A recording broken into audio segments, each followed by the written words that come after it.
రావణుడి ఆజ్ఞను అందుకొని హనుమ వద్దకు వచ్చిన జంబుమాలి హనుమను భయపెట్టాలని బాణాలు ప్రయోగించాడు. దానితో కోపగించిన హనుమ యుద్ధంలో పాల్గొన్న బలగాలనన్నింటినీ ఒక్క మద్ది చెట్టుతో చచ్చేటట్లుగా బాదాడు. రథాన్ని పిండి చేసి రథసారథిని చంపి గుర్రాలను నేర్పుతో పట్టుకొని తోకతో పడిగొట్టి చంపాడు హనుమంతుడు.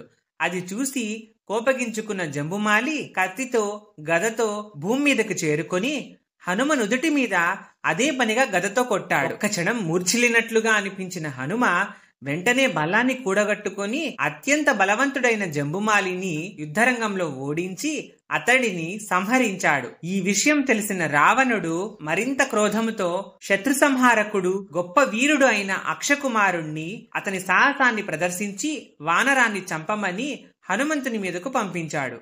వీడియోల కోసం ఈ ఛానల్ని సబ్స్క్రైబ్ చేయండి.